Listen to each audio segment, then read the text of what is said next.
అందమై ఈ గాలిలో గంధమై నా తోటలో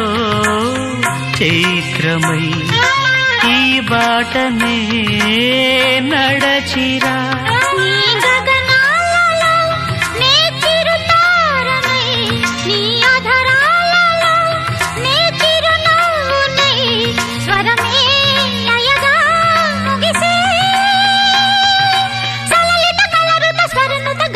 గమకము తెలియకని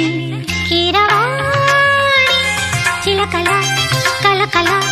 పాడలేదు వలపులే తెలుపగా ఇలా రాలిన పువ్వులు వెదజల్లిన తావుల అలికిడి ఎరుగని పిలుపుల అలిగిన మంజుల వాణి కీరవాణి